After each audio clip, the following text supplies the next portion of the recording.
Hello, everybody. My name is Eric D. Johnson. Also on BrightShine right here in the city of Memphis. It's in the county, sheriff, state of Tennessee. Today's date, Sunday afternoon, September the 14th, 2025. Time, 2:21 p.m. First, say thank you, my fans, my supporters, for your continued encouragement support. I'll continue to keep myself employed in the Memphis tri-state area. I'll continue to further my education by going back to school, studying business administration, contract, and marketing, trying to earn my associate degree, and I'm taking a break and going to school. But in the future, I am going to go back to school and continue to work toward earning my associate degree, studying business administration, contract, and marketing, as well as other degrees. Now, what I'm going to do right now, I'm going to start my Facebook Live.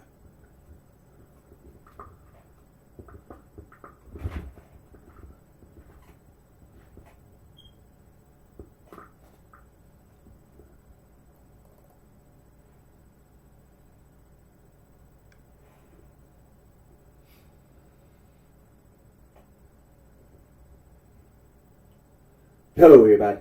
My name is Eric D. Johnson. Also on BrightShine right here in the city of Memphis. It's in the county, sheriff, it's in the state of Tennessee. And today's date is Sunday afternoon,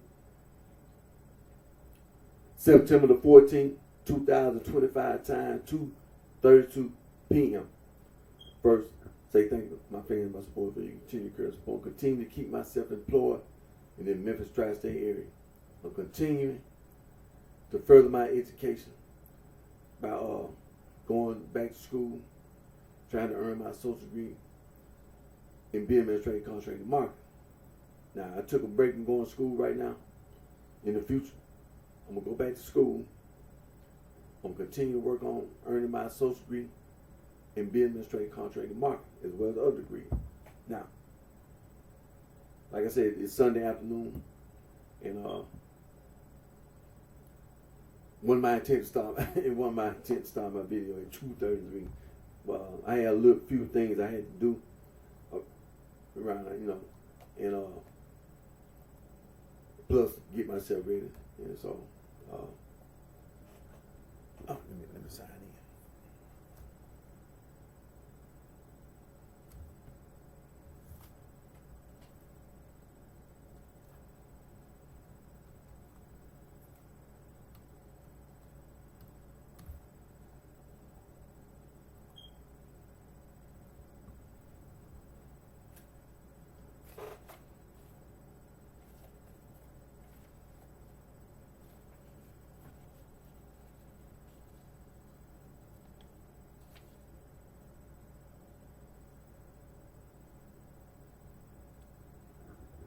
Now, starting my video right now. Excuse me. And first I want to say thank you to my Lord and Savior Jesus Christ, Son of God, for all the blessings and the guidance He provides us all with. And continue to pray about natural disasters. And because that's very serious. Natural disasters are very serious. And so we need our Lord, we need our Lord and Savior Jesus Christ, Son of God, to help us with these natural disasters. And continue to pray about wars that are being fought, and that someday wars can end, and we as human beings can live in peace with one another.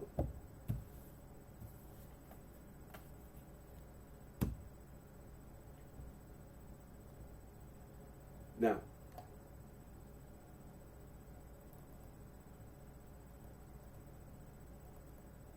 we've been talking about prehistoric religion, traditional ancient African religion. Ain't gonna be talking indefinitely, in the fields of science. Now, when we talk about science, there are considered to be three branches of science. 1, form of science. 2, natural sciences. And 3, social sciences.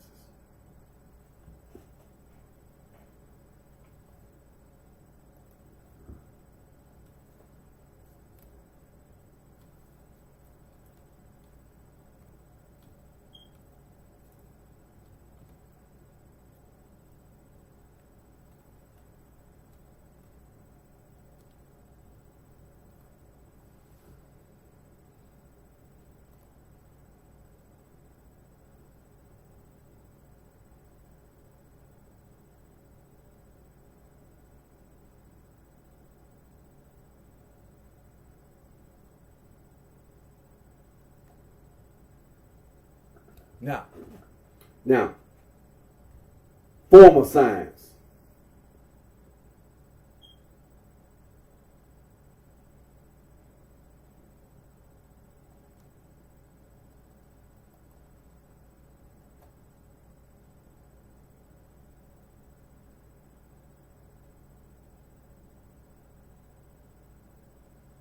Now, since we have artificial intelligence, we're going to utilize that today. Now, the artificial intelligence overview. Formal sciences are branches of science that use formal systems, abstract structures based on axioms, rules, and deductive reasoning to generate knowledge about abstract concepts rather than the physical world. Key examples include mathematics, logic, statistics, computer science, and information theory.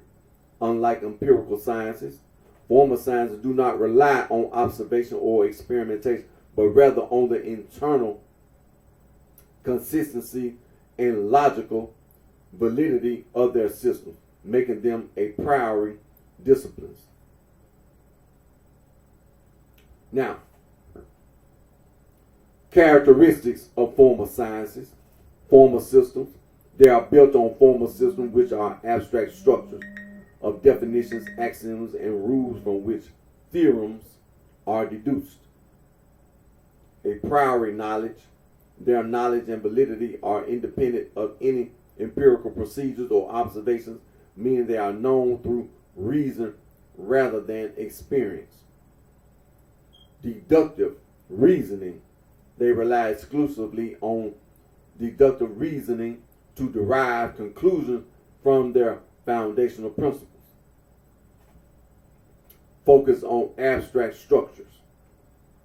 Instead of describing the real world, they study the properties of abstract structures, such as numbers, sets, or logical relationships. Now, some of the key disciplines, like mathematics, the study of numbers, space, structure, and change. Logic, the study of reasoning and valid inference. Now, statistics, a branch of mathematics dealing with the collection, analysis, interpretation, and presentation of data. Theoretical computer science, the study of computation, algorithms, and information processing based on mathematical and logical principles. Information theory, a field that deals with the quantification, storage, and communication of information. Systems theory, a framework for understanding complex systems and their interactions. Game theory, the study of strategic decision making between rational individuals. Now,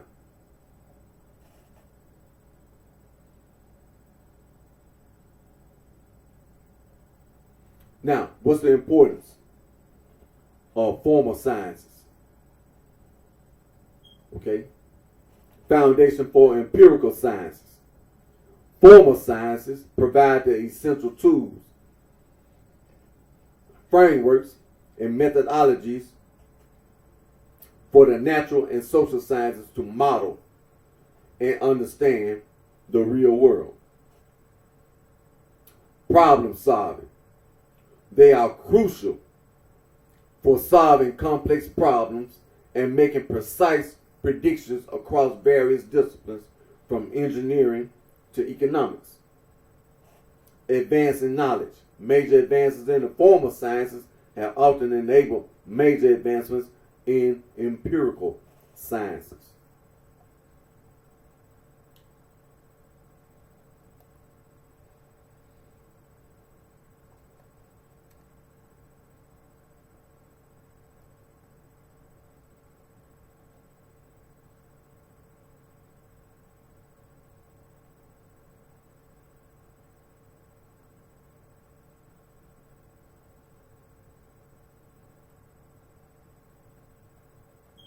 Now, like I said, that was the artificial intelligence overview. Now, I'm just going to take a moment here. We're over on Wikipedia. Now, you know that Wikipedia is the quick reference.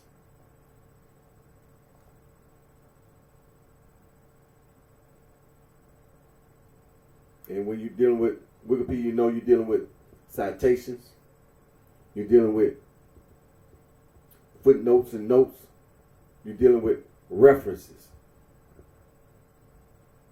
Now, formal science is a branch of science studying disciplines concerned with abstract structures described by formal systems such as logic, mathematics, statistics, theoretical computer science, artificial intelligence, information theory, game theory, systems theory, decision theory, and theoretical linguistics. Whereas the natural sciences and social science seek to characterize physical systems and social systems, respectively, using theoretical and empirical methods.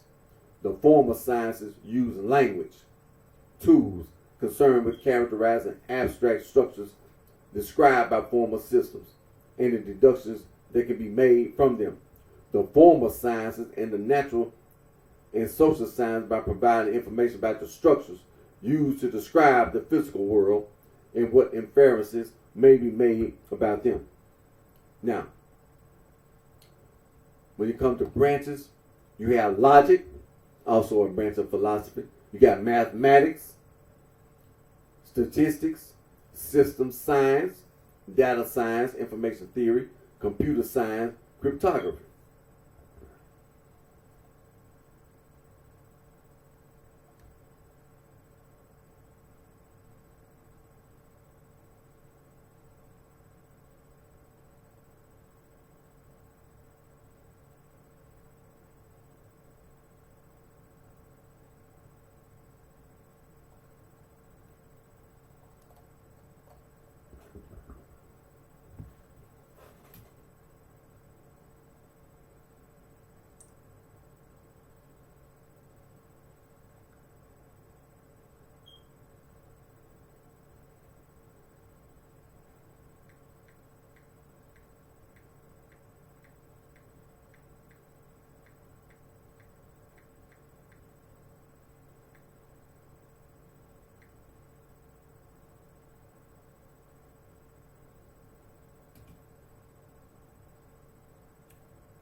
Formal science.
Now, natural sciences.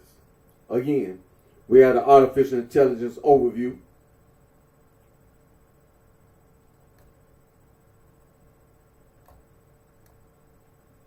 The natural sciences study the natural world and the physical universe through systematic empirical methods like observation and experimentation.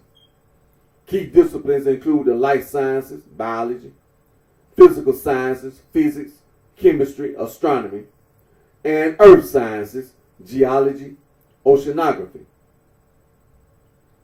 These fields provide a body of knowledge and a process for understanding natural phenomena, explaining how things work, and producing reliable knowledge based on evidence. The core characteristics. Empirical evidence. Natural sciences rely on evidence gathered from observation and experimentation to support or refute hypotheses. Scientific method. A scientific approach involving problem identification, data gathering, hypothesis formulation, and testing is used to ensure validity and reliability of findings. Understanding natural phenomena. The goal is to comprehend the fundamental principles, laws, and processes that govern living organisms, the earth, and the universe. Now, you have the main branches. The natural sciences are often divided into two main categories with several major branches within them. Number one, life sciences, biology. The study of living organisms, their functions, growth, and interactions. Number two, physical sciences. The study of non-living matter, energy, and their interactions and transformations. Physics focuses on fundamental principles governing the universe, from subatomic particles to the cosmos. Chemistry explores the composition, structure, properties, and reactions of matter. Astronomy, the study of celestial objects, the universe's origin, and space.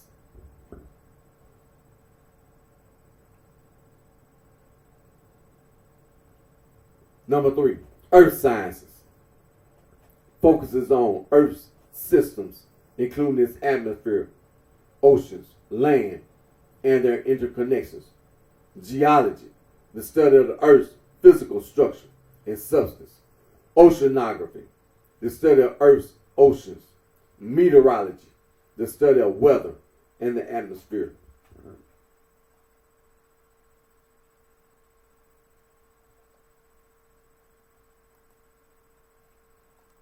So now we're going to go over here to Wikipedia. Natural science or empirical science is a branch of science concerned with the description, understanding, and prediction of natural phenomena based on empirical evidence from observation and experimentation. Mechanisms such as peer review and reproducibility of findings are used to try to ensure the validity of scientific advances. Natural science can be divided into two main branches, life science and physical science. Life science is alternatively known as biology. Physical science is subdivided into physics, astronomy, earth science, and chemistry. These branches of natural science may be further divided into more specialized branches, also known as fields.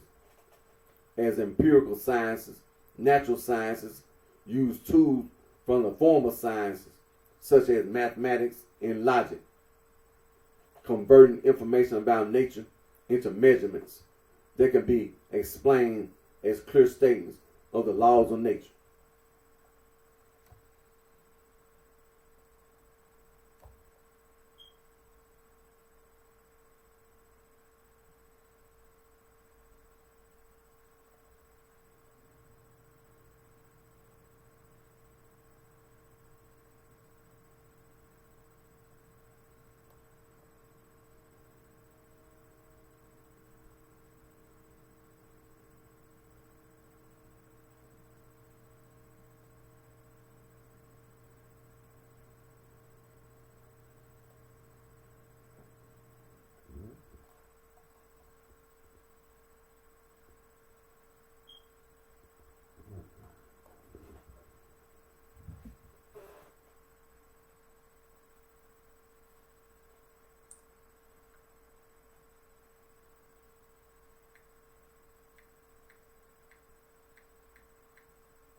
natural science.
Okay.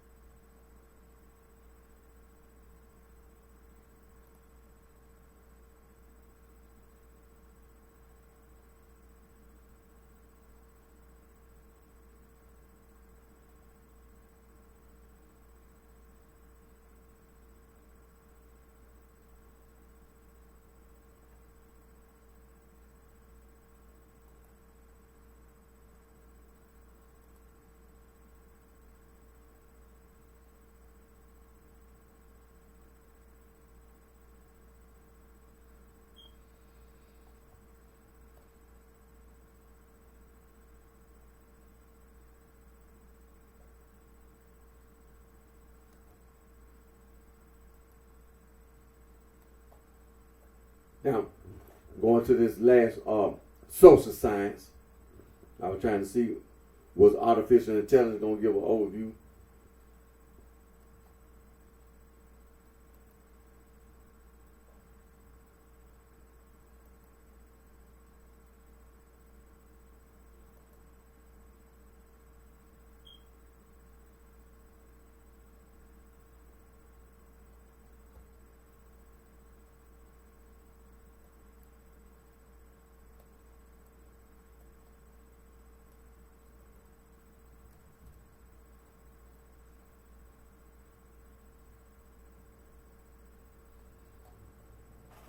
Oh, okay, on this one, social science, artificial intelligence apparently don't have nothing to say.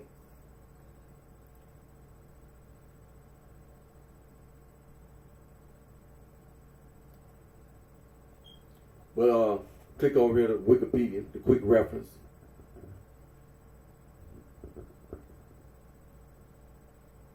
Social science, often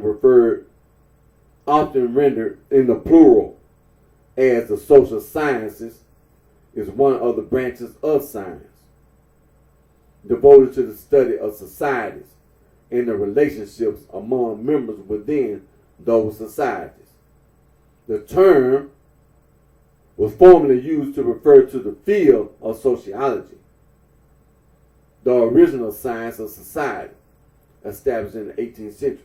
It now encompasses a wide array of additional academic disciplines, including anthropology, archaeology, economics, geography, history, linguistics, management, communication studies, psychology, culturology, and physical and political science.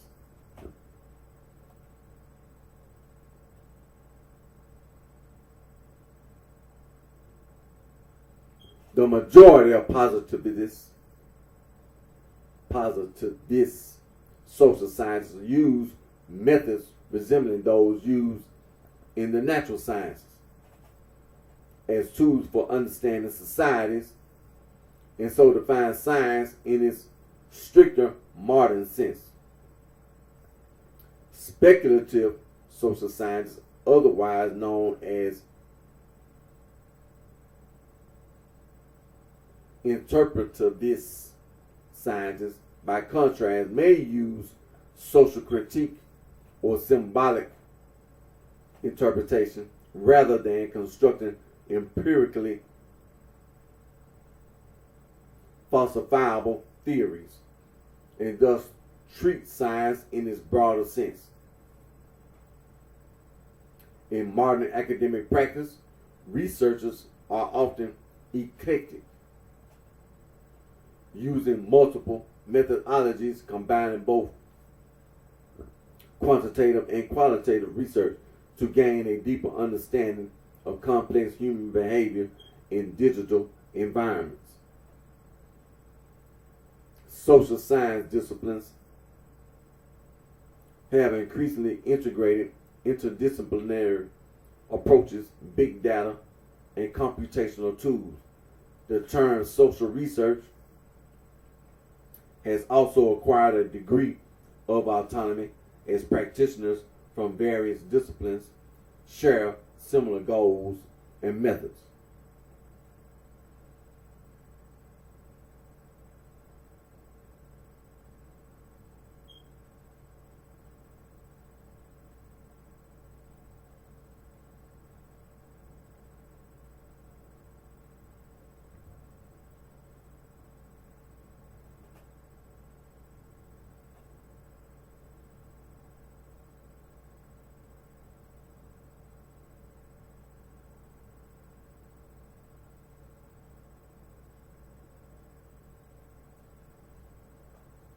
Now, when it comes to branches in the social sciences,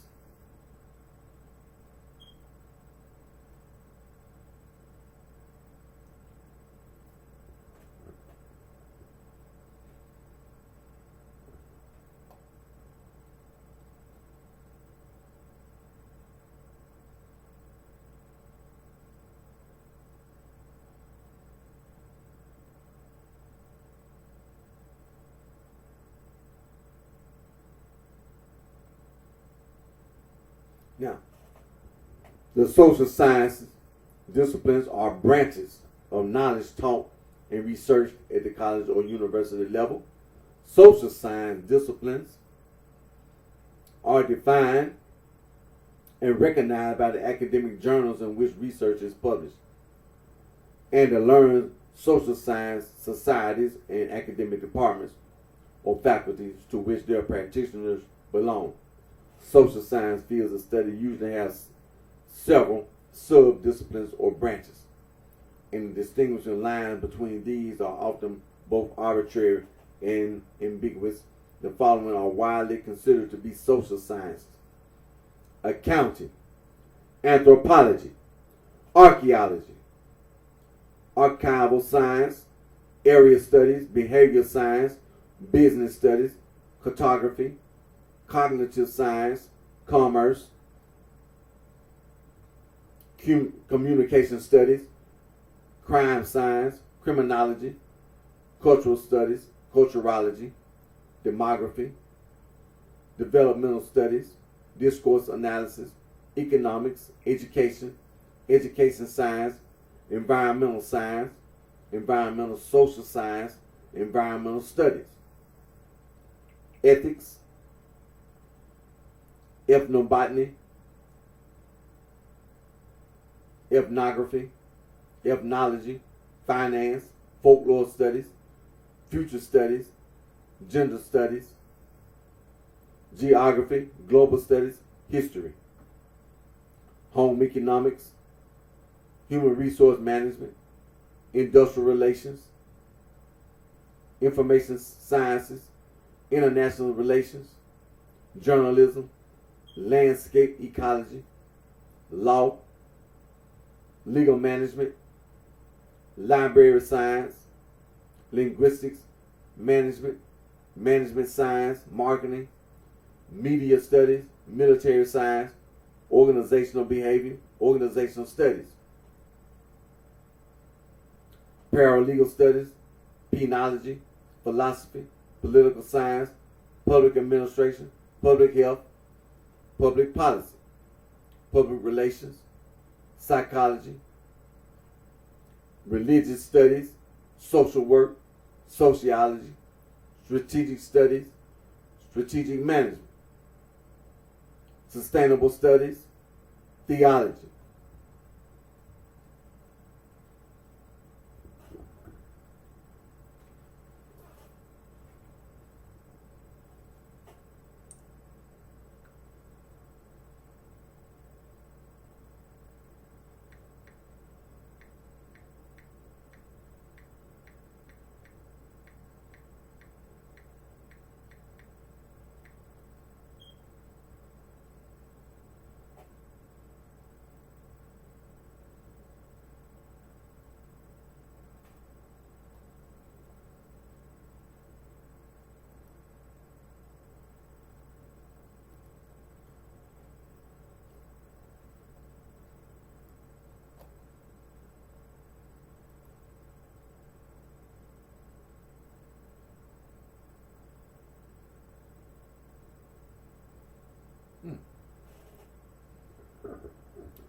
Now that's kind of odd. When I'm on my desktop, I put social sciences, and artificial intelligence say nothing. But on my tablet, social sciences, then now I got the artificial intelligence overview. Okay.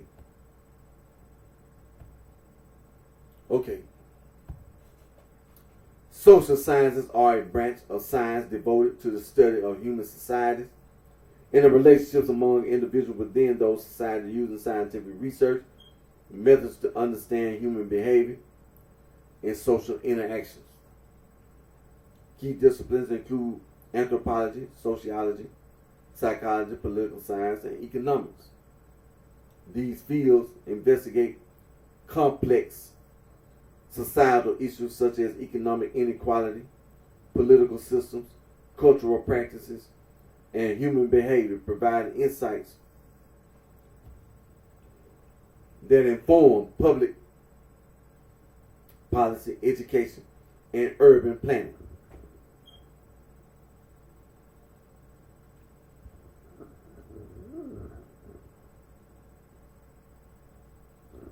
What are the social sciences? Focus. The central aim of social science is to understand people and society. This includes exploring how humans interact, how cultures develop, and how individuals behave in groups. Scientific approach. Social scientists employ the scientific method using theory, research, and statistics to analyze and draw conclusions about human behavior and societal structures. Emergence. The social sciences began to emerge as distinct fields in the early 19th century, making it a relatively new area of academic study compared to the humanities.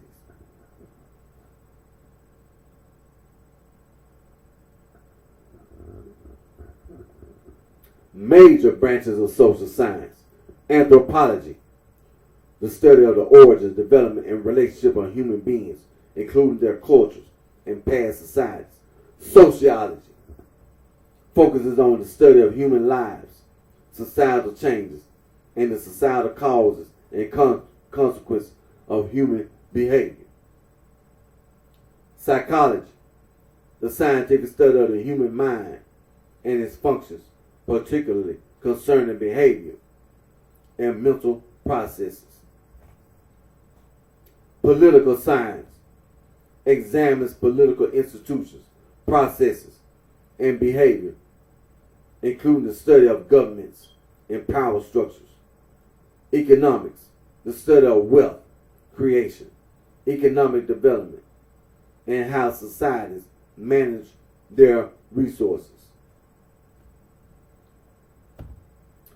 Other disciplines. Societal social sciences also encompasses other fields like geography, which studies land and people, and criminology, the study of crime and criminal behavior.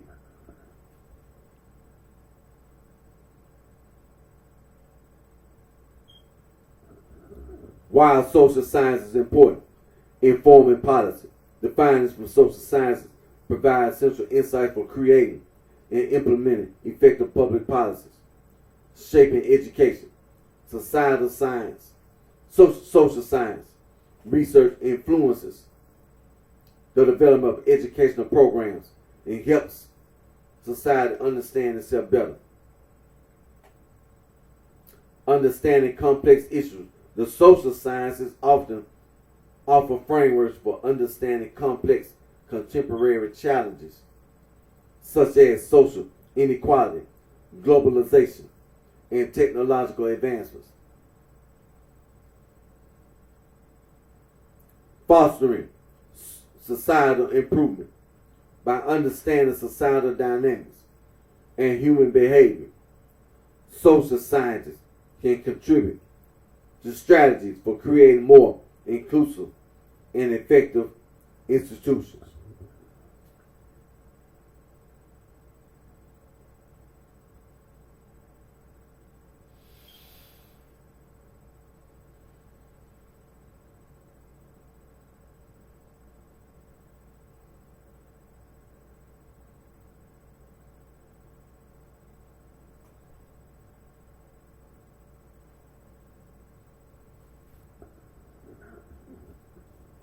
Social sciences.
Now, like I said, we're going to continue indefinitely on prehistoric religion.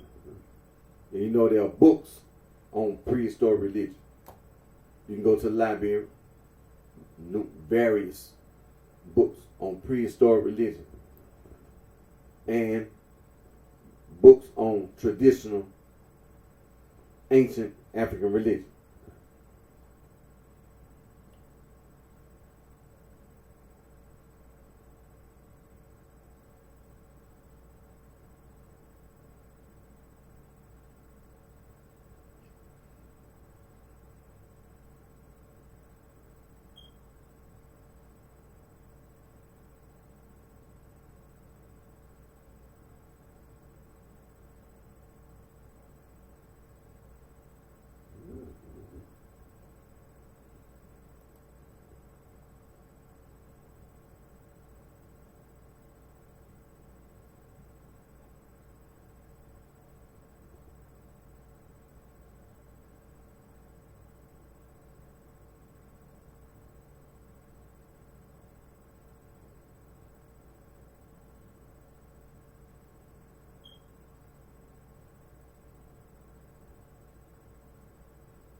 Okay, now of course this artificial intelligence. Like I said, we over here on prehistoric religion, and so artificial intelligence overview. Prehistoric religions were diverse spiritual practices existing before written records, characterized by animism, belief in the spirit of nature, shamanism, translates for spiritual communication, elaborate burial rituals with grave goods, and symbolic cave art and figurines like the Venus of Willendorf. Evidence shows these beliefs evolved from hunter-gatherer societies, animistic views, to Neolithic agricultural focus on fertility and ancestor worship, with practices like human sacrifices and the construction of megalithic sites like Stonehenge. The key aspects of prehistoric religions: animism, a pervasive belief that all natural things, animals, plants, rivers, and mountains possess spirits, helping early humans understand and relate to their surroundings. Shamanism, a system of religious practice involving shamans entering altered states of consciousness through chanting, drumming, or substances to communicate with spirits, heal, or predict the future.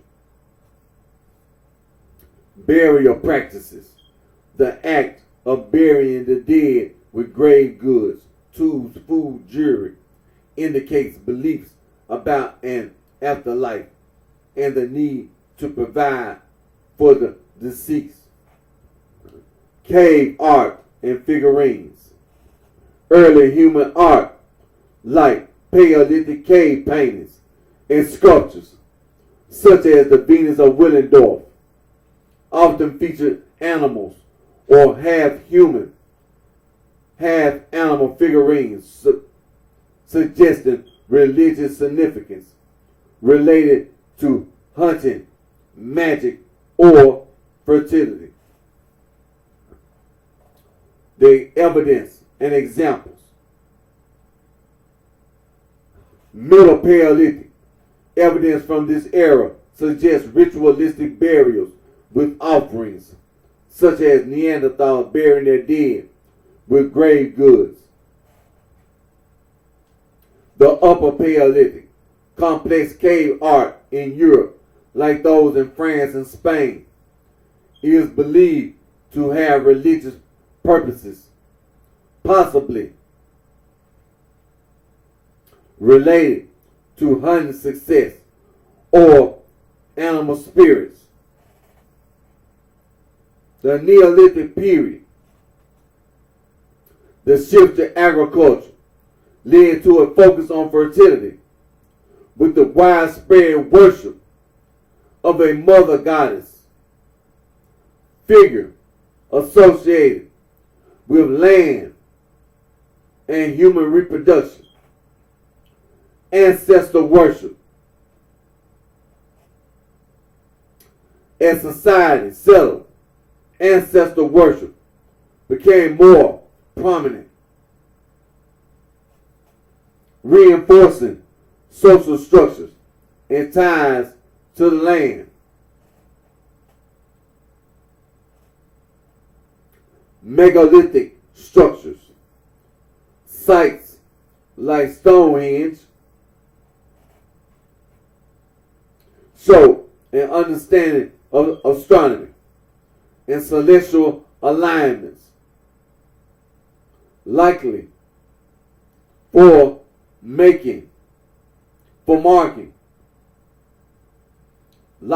marking seasonal events.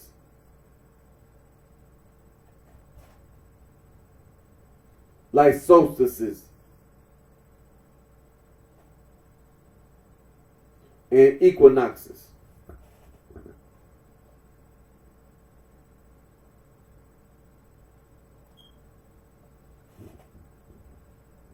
Now we're over here on Wikipedia.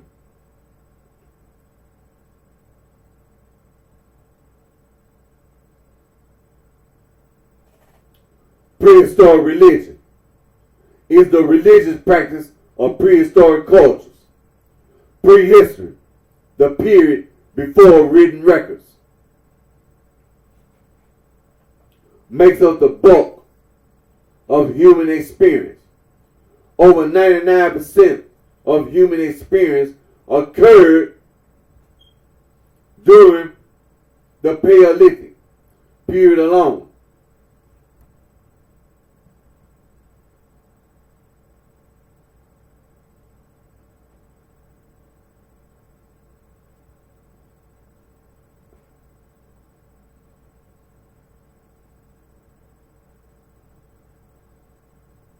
Prehistoric cultures spanned the globe and existed for over 2.5 million years.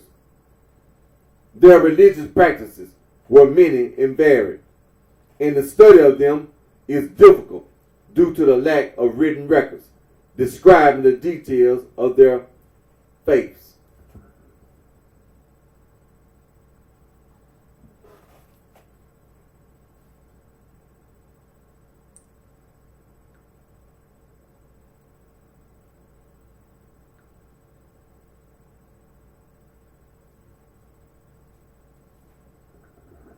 Prehistoric religion.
Now, prehistory, also called pre-literary history, is the period of human history between the first known use of stone tools by hominins 3.3 million years ago and the beginning of recorded history with the invention of writing systems. The use of symbols, marks, and images appears very early among humans, but the earliest known writing systems appeared 5,200 years ago. It took 1,000 years for writing systems to be widely adopted, with writing having spread to almost all cultures by the 19th century. The end of prehistory, therefore, came at different times in different places, and the term is less often used in discussing societies where prehistory ended relatively recently. It is based on an old conception of history that without written records there could be no history. The most common conception today is that history is based on evidence. However, the concept of prehistory has not been completely discarded.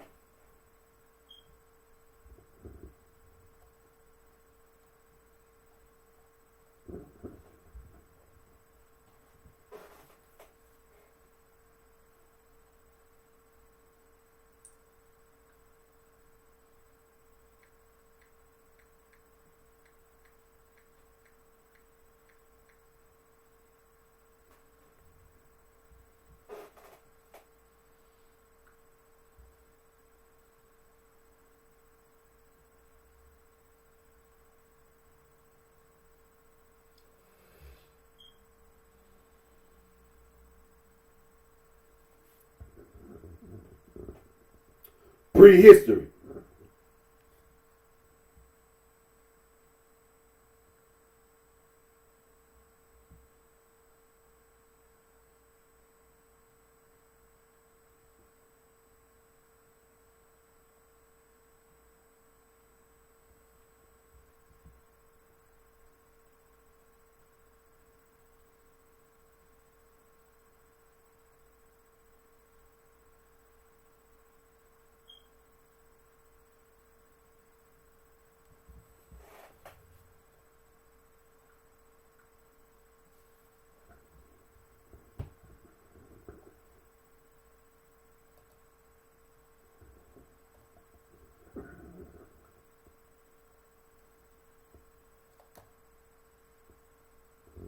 Now, we're back over on prehistoric religion.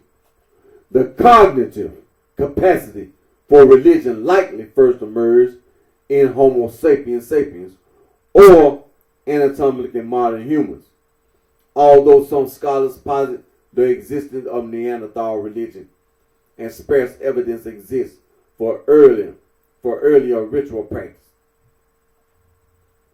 Excluding sparse and controversial evidence in the Middle Paleolithic, 300,000 to 50,000 years ago, religion emerged with certainty in the Upper Paleolithic, around 50,000 years ago.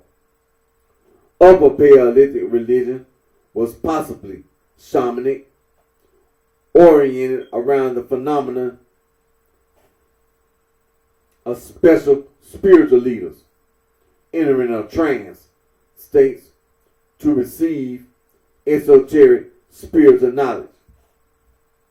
These practices are extrapolated based on the rich and complex body of art left behind by the Palestinian artists. Are left behind by the Paleolithic artists, particularly the elaborate cave art, and the enigmatic Venus figurines they produced.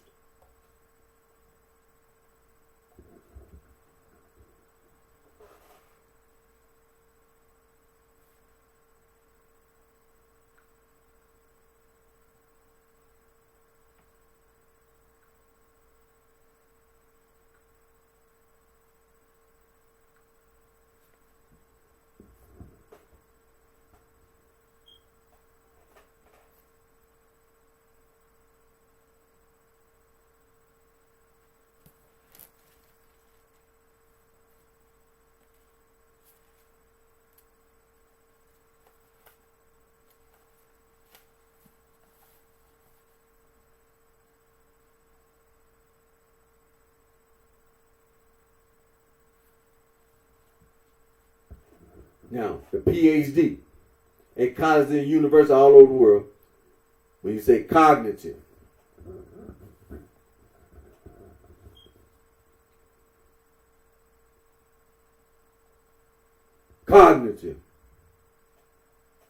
of, related to, or being conscious, intellectual activity, using language.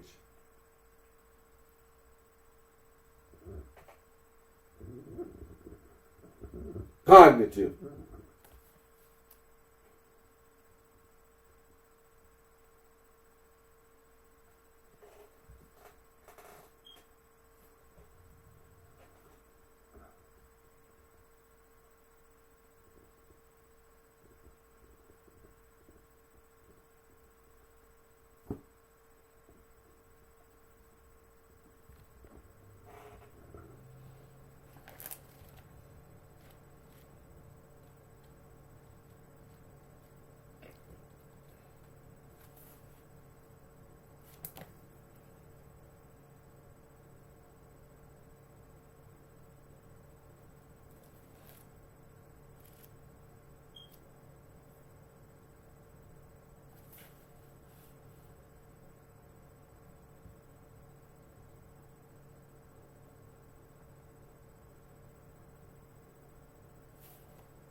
Cognition,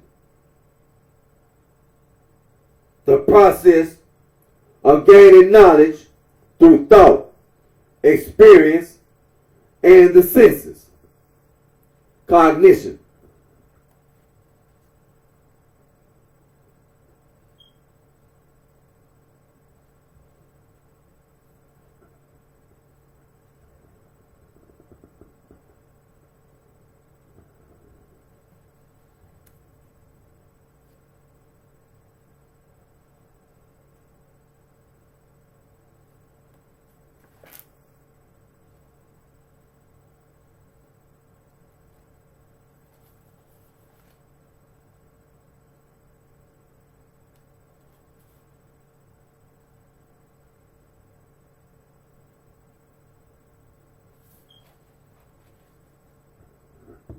Cognition,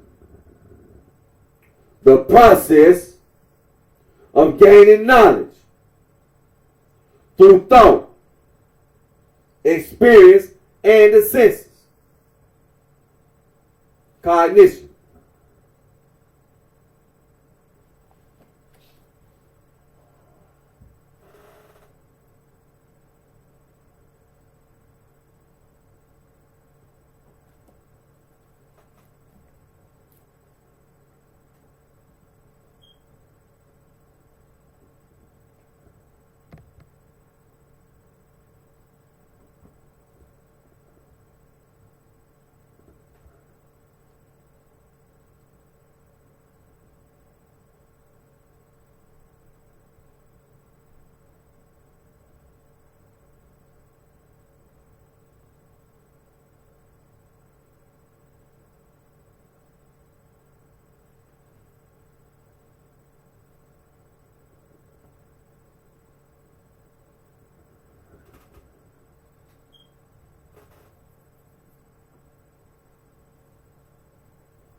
Cognition.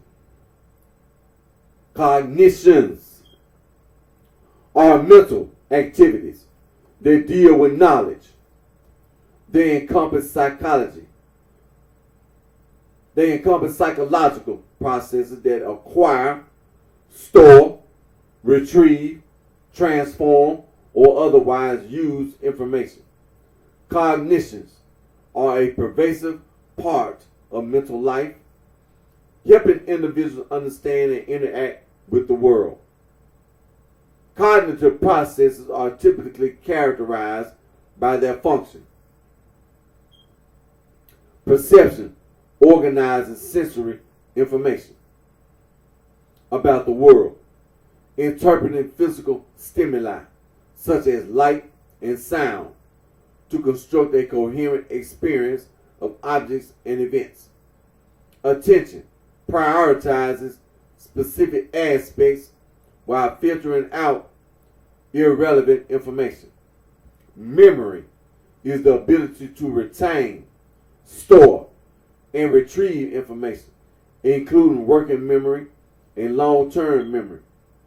Thinking encompasses psychological activities in which concepts, ideas, and mental representations are considered and manipulated. It includes reasoning, concept formation, problem solving, and decision making. Many cognitive activities deal with language, including language acquisition, comprehension, and production. Metacognition involves knowledge about knowledge or mental processes that monitor and regulate other mental processes. Classifications also distinguish between conscious and unconscious processes and between controlled and automatic ones. Researchers discuss diverse theories of the nature of cognition. Classical computationalism argues that cognitive processes manipulate symbols according to mechanical rules, similar to how computers execute algorithms. Connectionism models the mind as a complex network of nodes where information flows as nodes communicate with each other. Representationalism and anti-representationalism disagree about whether cognitive processes operate on internal representation of the world. Many disciplines explore cognition, including psychology, neuroscience, and cognitive science. They examine different levels of abstraction and employ distinct methods of inquiry. Some scientists study cognitive development, investigating how mental abilities grow from infancy through adulthood, while cognitive research mostly focuses on humans.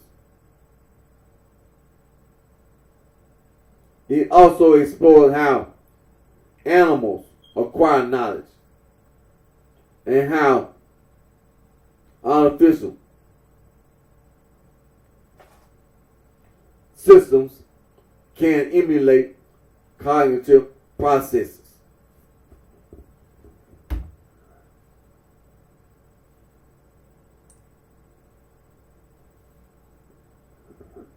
Cognition.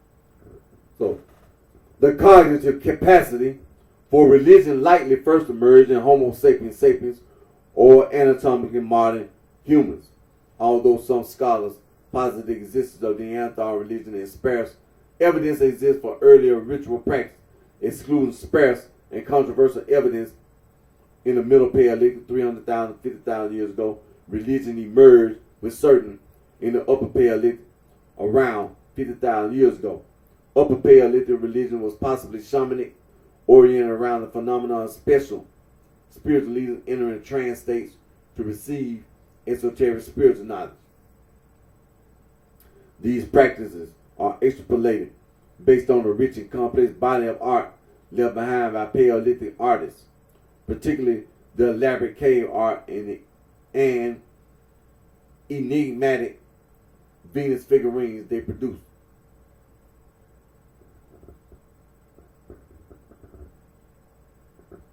The Neolithic Revolution, which established agriculture as the dominant lifestyle, occurred around 12,000 BC and ushered in the Neolithic. Neolithic society grew hierarchical and inegalitarian compared to its Paleolithic forebears, and their religious practices likely changed to suit. Neolithic religion may have become more structural and centralized than in the Paleolithic, and possibly engaged in ancestor worship, both of one's individual ancestors and the ancestors of entire groups, tribes, and settlements. One famous feature of Neolithic religion were the stone circles of the British Isles, of which the best known today is Stonehenge, a particularly well-known area of late Neolithic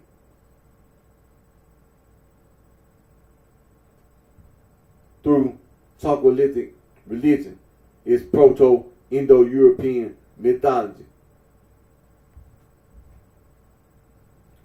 The religion of the people who first spoke the Proto-Indo-European language, which has been partially reconstructed through shared religious elements between early Indo-European language speakers.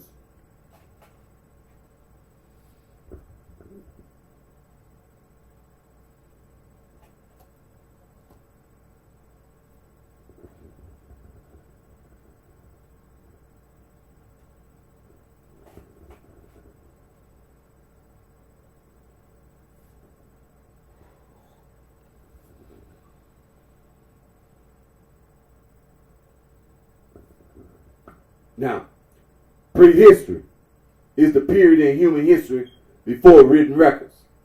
The lack of written evidence demands the use of archaeological evidence, which makes it difficult to extrapolate conclusive statements about religious belief. Much of the study of prehistoric religion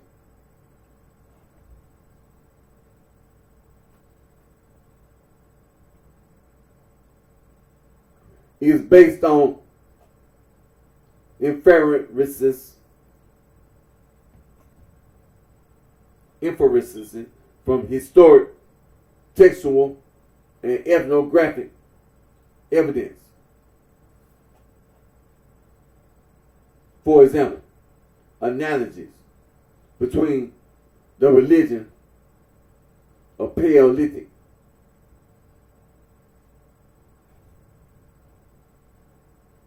and modern hunter-gatherer societies. The usefulness of analogy in archaeological reasoning is theoretically complex and contested. But in the context of prehistoric religion can be strengthened by circulating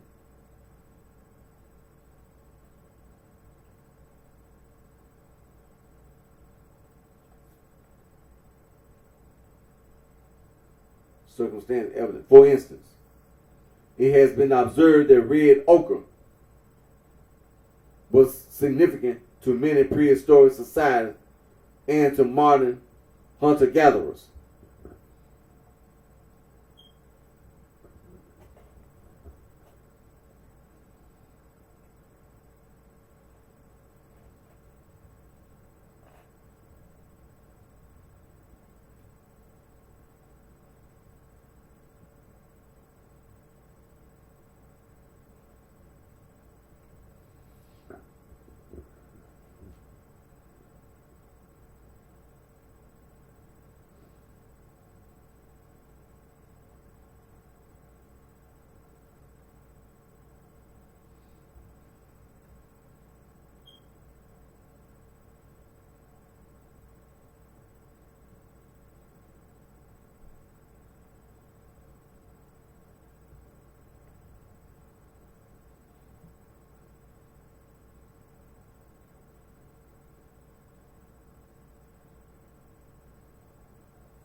Okay.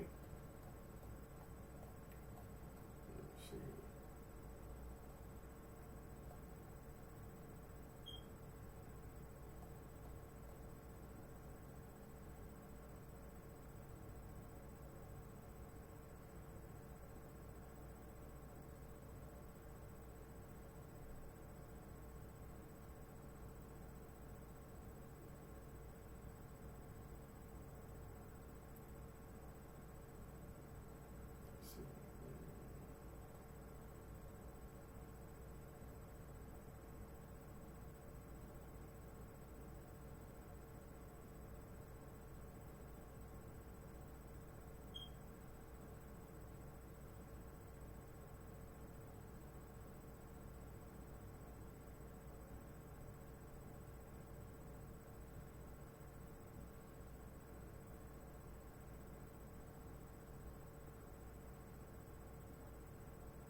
Okay, let me see. Lower and middle Paleolithic precursor.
Okay, let me see here.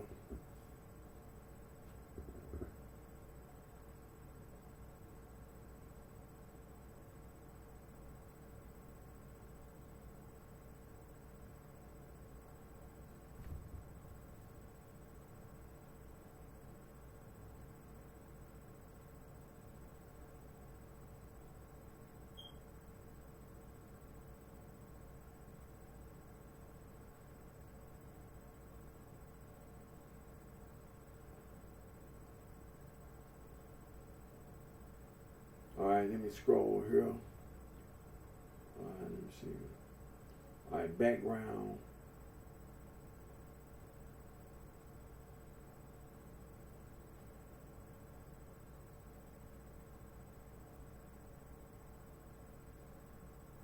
All right, background. Prehistory is the period in human history before written records. Now, I'm going back over this for a reason. When we start talking about these fields of science,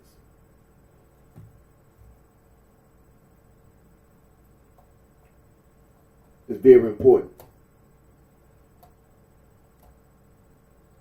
Because there's so many different branches of science being dealt with all at the same time.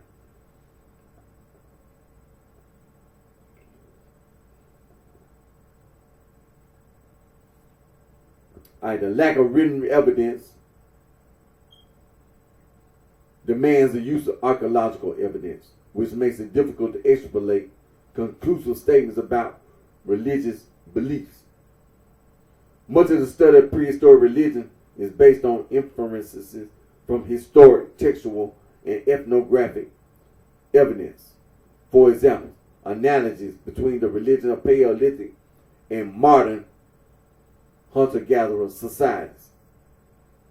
The usefulness of analogy in archaeological reasoning is theoretically complex and contested, but in the context of prehistoric religion can be strengthened by circumstantial evidence. For instance, it has been observed that red ochre was significant to many prehistoric societies and to modern hunter-gatherers. Religion exists in all known human societies, but the study of prehistoric religion was only popularized around the end of the 19th century. A founder effect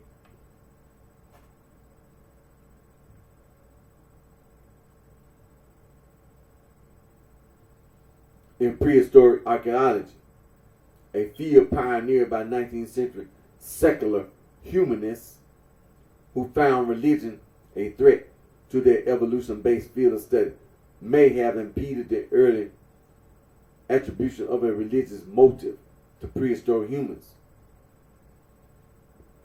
Prehistoric religion differs from the religious format known to most 21st century commentators based around orthodox belief and scriptural study.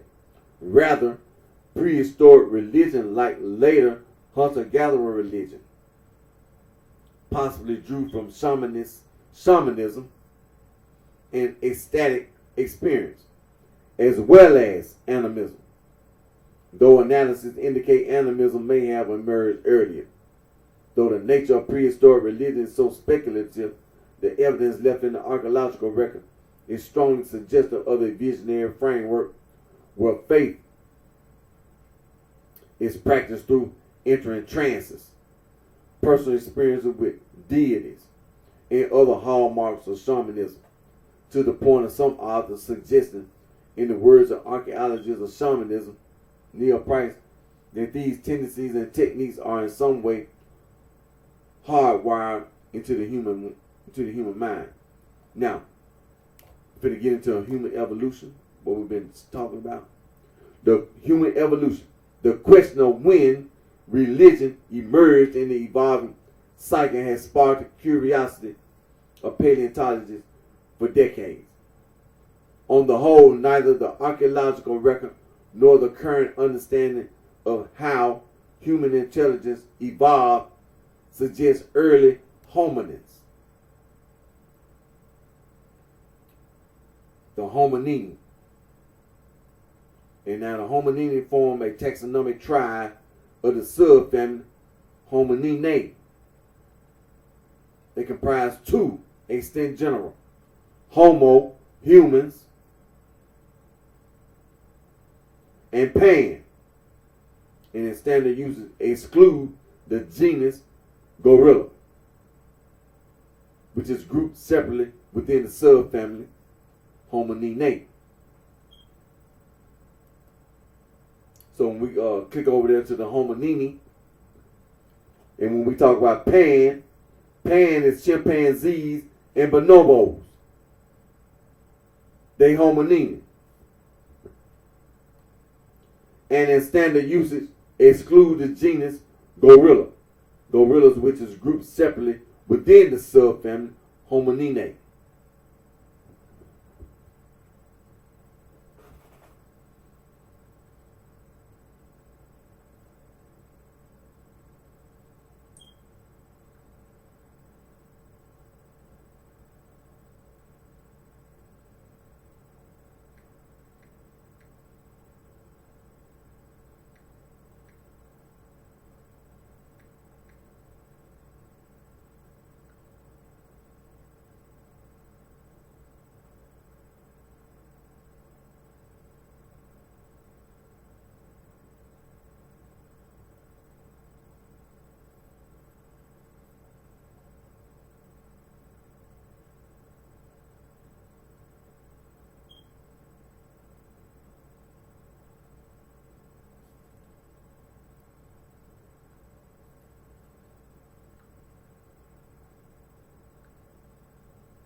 Now, intelligently evolved suggests early hominins.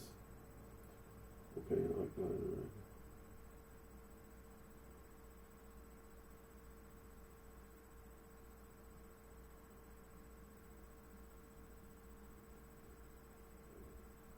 I'll read that again. Human evolution. The question of when religion emerged in the evolving cycle has sparked the curiosity of paleontologists for decades on the whole. Neither the archaeological record nor the current understanding of how human intelligence evolved suggests early hominins had the cognitive capacity for spiritual belief.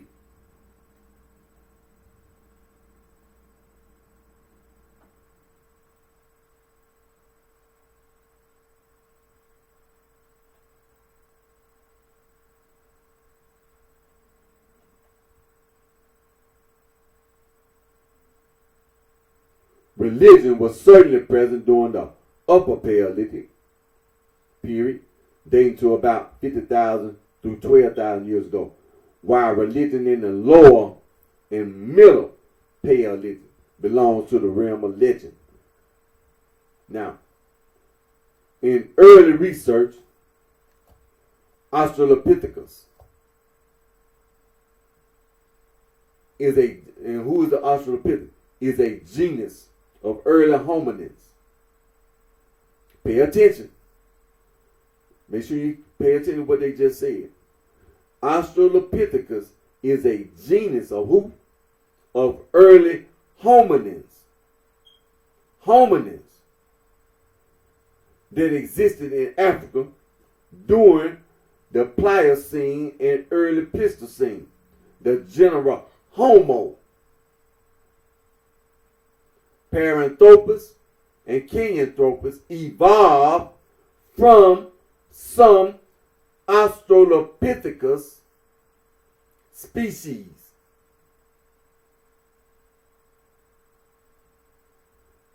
Australopithecus is a member of the subtribe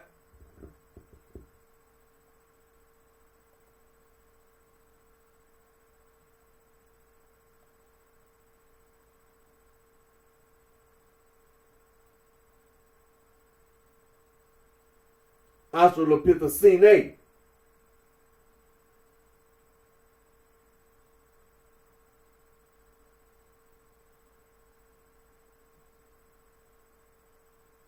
Now, Australopithecinae, or the Australopithecines, formerly Australopithecinae or homininae, are generally any species in the related genera of Australopithecus and Paranthropus. It may also include members of Kenyanthropus, Ardipithecus, and Paranthropus.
Okay, so this Australopithecine. Okay, well, the term comes from a formal classification as members of a distinct subfamily, the Australopithecina.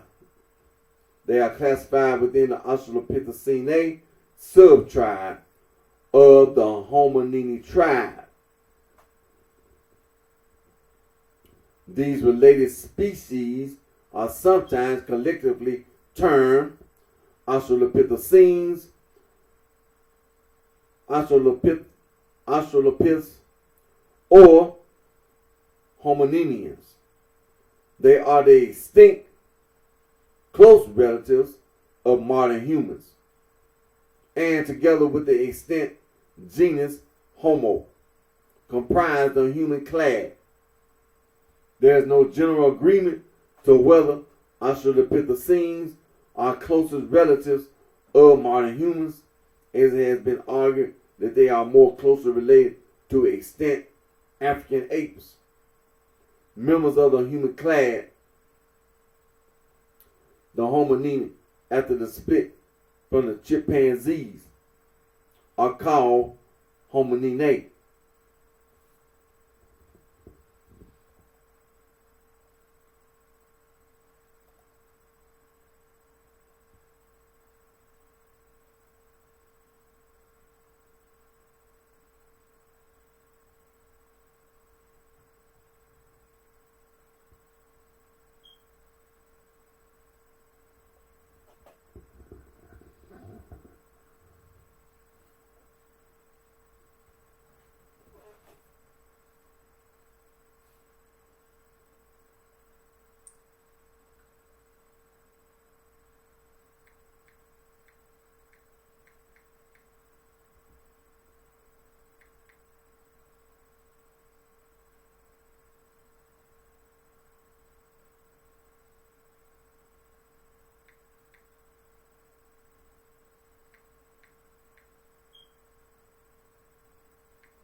Australopithecus.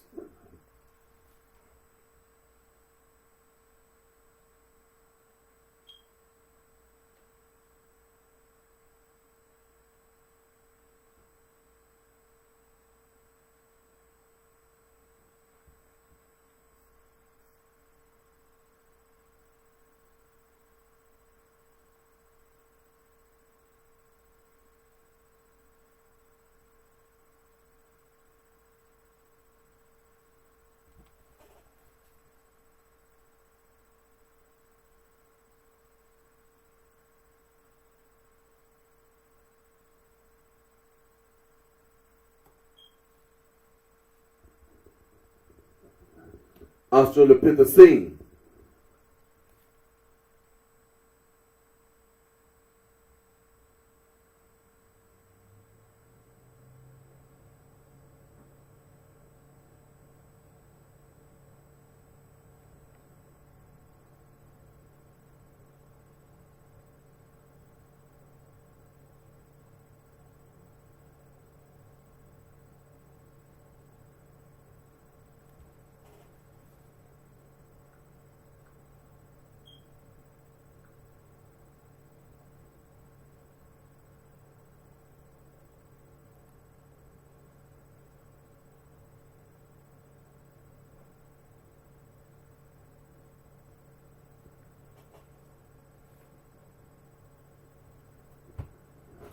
Now, in early research, Australopithecus, the first hominins to emerge in the fossil record,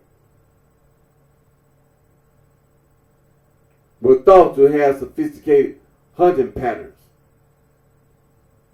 These hunting patterns were extrapolated from those of modern hunter-gatherers, and in turn, anthropologists and archaeologists pattern matched Australopithecus and peers to the complex ritual surrounding such hunts.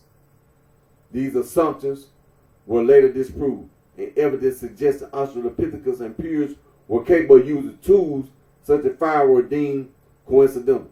For several decades, prehistoricists consensus has opposed the idea of an Australopithecus fate. The first evidence of ritual emerges in a hominin genus Homo, which emerged between 2.3 million years ago and includes modern humans, their ancestors, and closer relatives.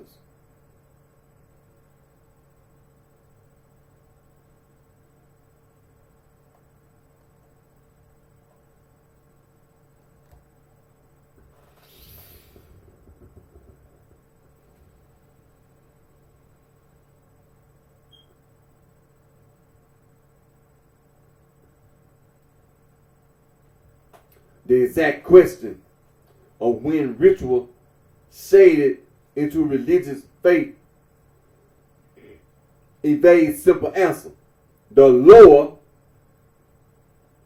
and middle Paleolithic periods, dominated by early Homo hominids, were an extraordinarily long period from the emergence of Homo until 50,000 years before the present, of apparent cultural stability. No serious evidence for religious practice exists amongst Homo habilis, the first hominin to use tools.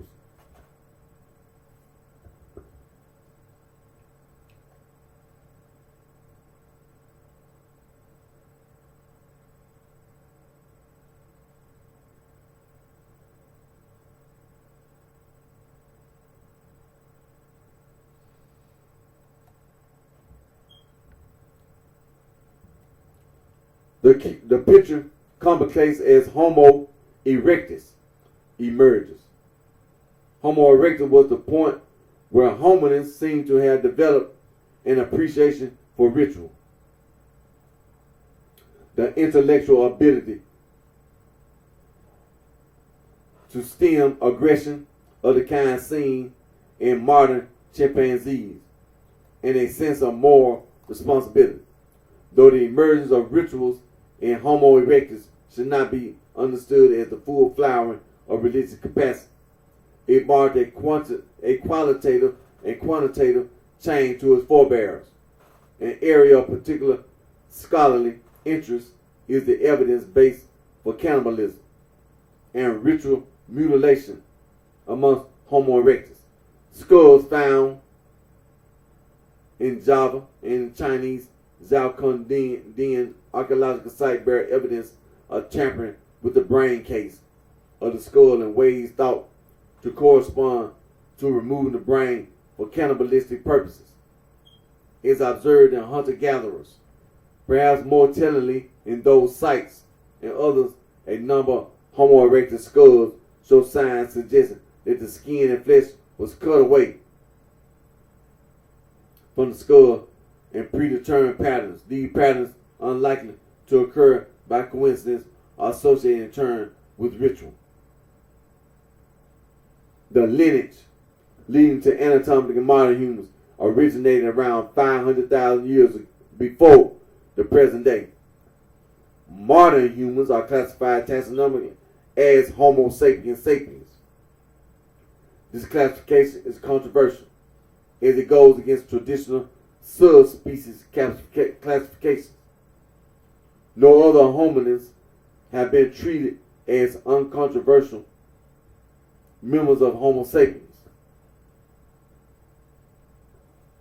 The 2003 description of Homo sapiens adaptu drew attention as a relatively clear case of a Homo sapiens subspecies, but was disputed by authors such as Chris Stringer.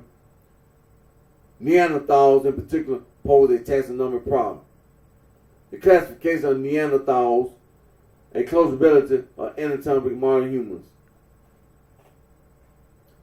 as Homo Neanderthalensis or Homo sapiens Neanderthalensis is a decades-long matter of dispute.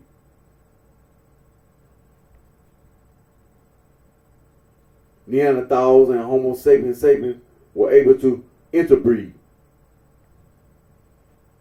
a trait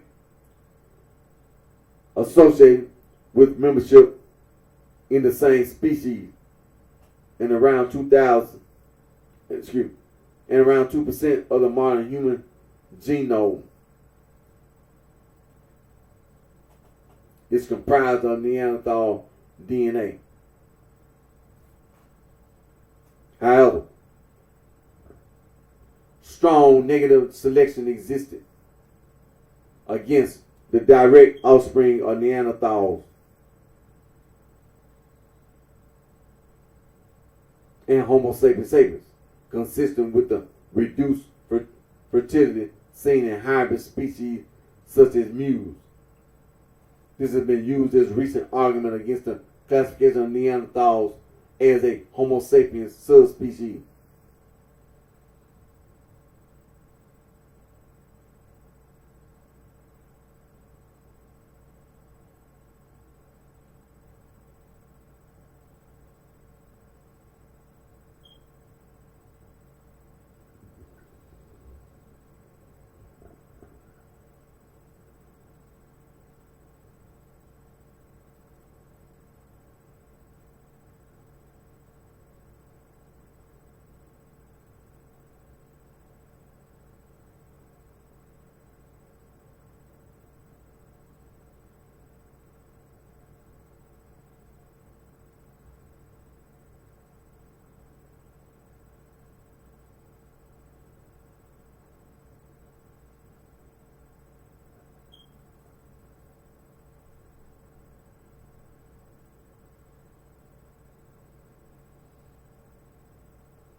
Okay, so what I'm going to do, I'm going to scroll down here to lower and middle Paleolithic, precursors to religion.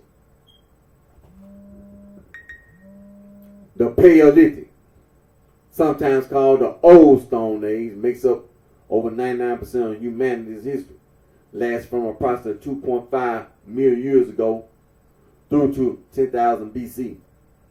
The Paleolithic comprises the emergence of the Homo genus, the evolution of mankind, and the emergence of art, technology, and culture. The Paleolithic is broadly divided into lower, middle, and upper periods. The lower Paleolithic, 2.5 Maya or 300,000 BC, sees the emergence of stone tools, the evolution of Australopithecus, Homo habilis, and Homo erectus, and the first dispersal of humanity from Africa. The Middle Paleolithic, 300,000 BC, 50,000 BC, the apparent beginnings of culture and art alongside the emergence of Neanderthals and anatomically modern humans. The Upper Paleolithic, 50,000 BC to 10,000 BC, a sharp flourishing of culture, the emergence of sophisticated and elaborate art, jewelry, and clothing, and the worldwide dispersal of Homo sapiens sapiens.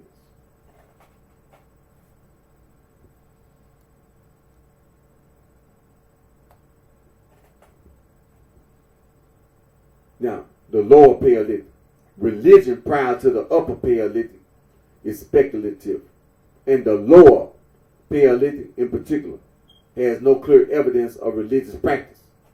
Not even the loosest evidence for ritual exists prior to 500,000 years before the present. Though archaeologists Gregory J. Whitman notes the limits of the archaeological record means their practice cannot be thoroughly ruled out. The early hominins of the Lower Paleolithic, an area well before the emergence of Homo sapiens sapiens, slowly gained as they began to collaborate and work in groups, the ability to control and mediate their emotional responses, their rudimentary sense of collaborative identity,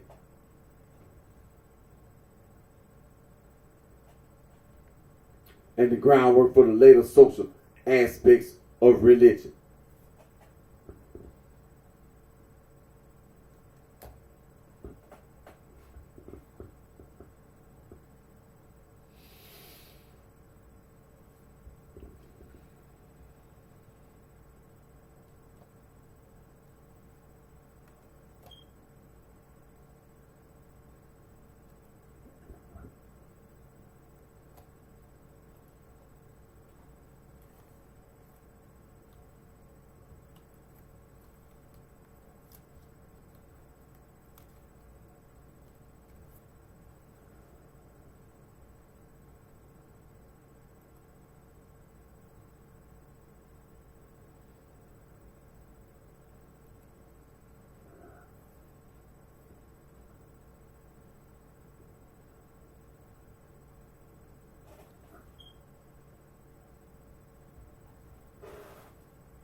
Prehistory.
Okay, let me see here. Where we at?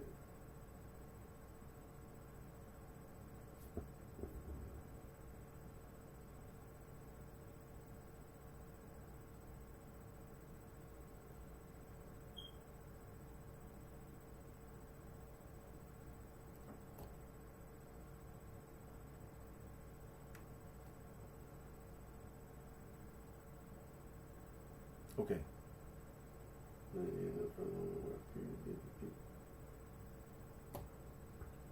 Now, Australopithecus, the first hominids, were a pre-religious people. Though 20th century historian of religion, Mircea Eliade, felt that even this earliest branch on the human evolutionary line had a certain spiritual awareness. The 21st century's understanding of Australopithecine cognition does not permit the level of abstraction necessary for spiritual experience. For all that the hominids of the lower Paleolithic are read as incapable of spirituality, some writers read the traces of their behavior such as to permit an understanding of ritual even as early as Australopithecus. Durham University professor of archaeology Paul Pitt reads the AL 333 fossils, a group of Australopithecus afarensis found together near Hadar, Ethiopia, is perhaps deliberately moved to the area as a mortuary practice. Later, lower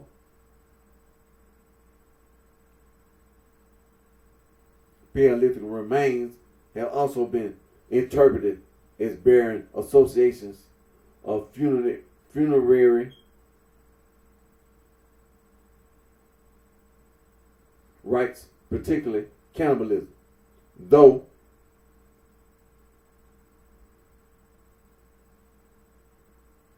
archaeologist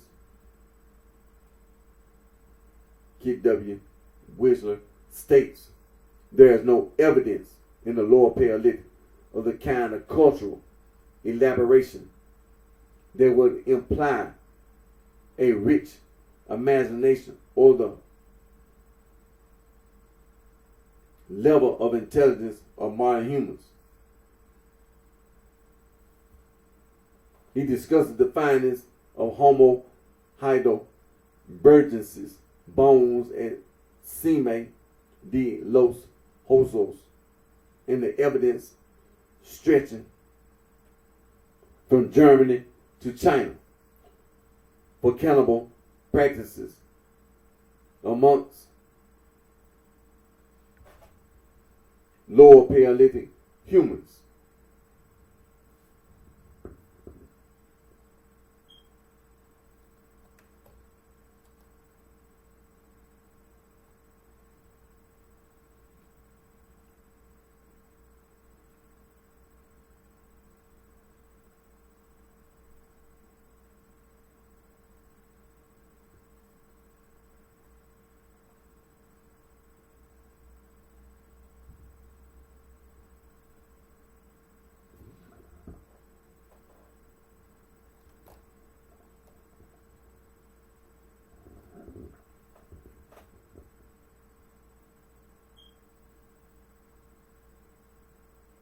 A number of skulls found in archaeological excavations of lower Paleolithic sites across diverse regions have had significant proportions of the brain cases broken away. Writers such as Hayden speculate that this marks cannibalistic tendencies of religious significance. Hayden deeming cannibalism the most parsimonious explanation, comparing the behavior to hunter-gatherer tribes described in written records to whom brain eating bore spiritual significance.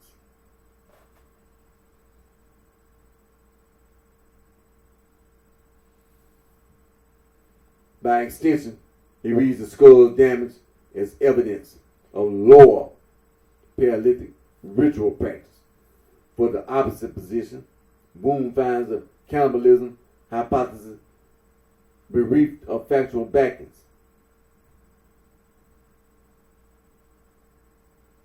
She interprets the patterns of skull damage as a matter of what skeletal parts are more or less preserved over the course of thousands or millions of years. even within the cannibalism framework. She argued that the practice would be more comparable to brain eating in chimpanzees than in hunter-gatherers.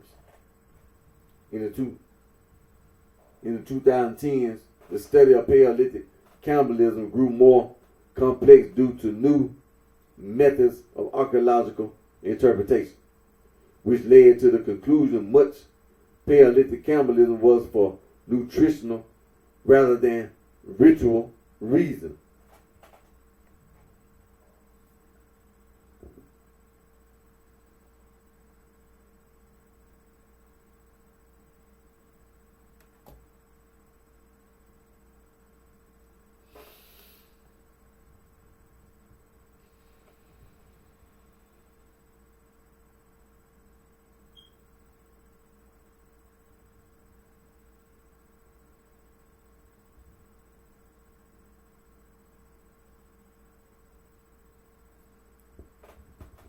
In the Upper Paleolithic, religion is associated with symbolism and sculpture.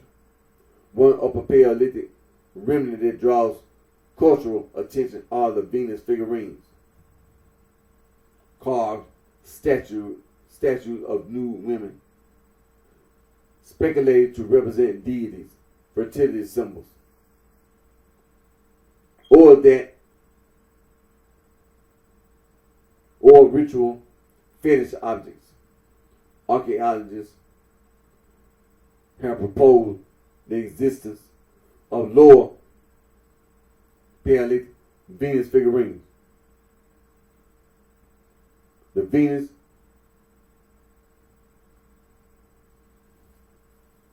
of Barikot Ram is one such highly speculative figure.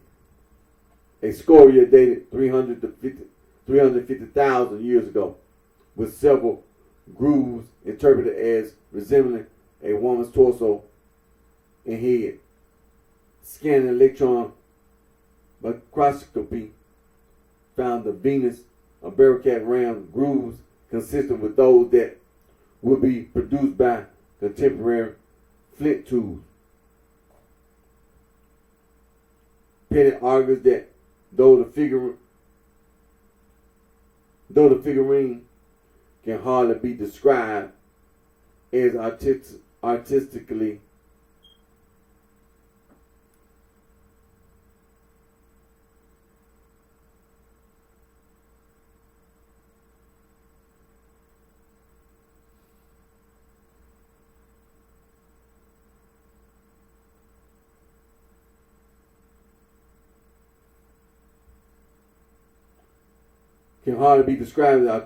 achieved. It and other speculative Venuses of the Lower Paleolithic, such as the Venus of Tantan, demand further scrutiny for their implications for contemporary theology. These figurines were possibly produced by Homo heidelbergensis, whose brain sizes were not far behind those of Neanderthals and Homo sapiens sapiens, and have been analyzed for their implications for the artistic understanding of such early hominids.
time.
Planck units.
Deep time.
space-time.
The origin of life, or abiogenesis.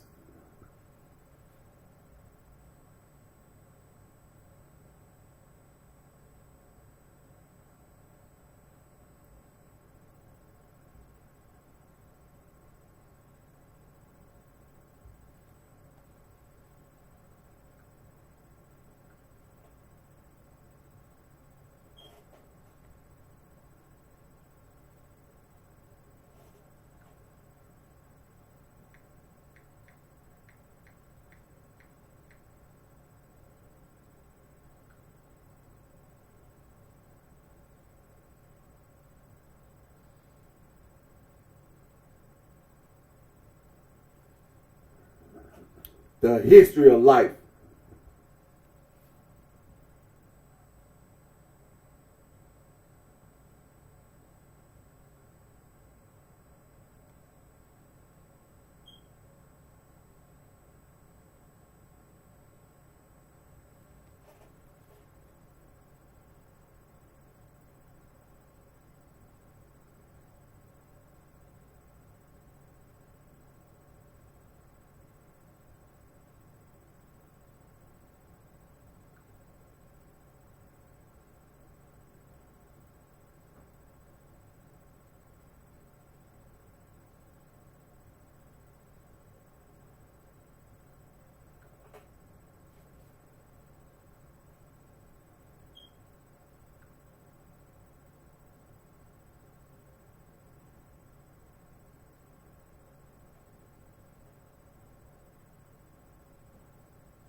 the timeline of the evolutionary history of life.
Human evolution.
The timeline of human evolution.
Now, before I end today's video, we had to deal with math. So it's just like when you have a relationship with science, math, and the relationship with different fields of science.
Well, we got a artificial intelligence overview.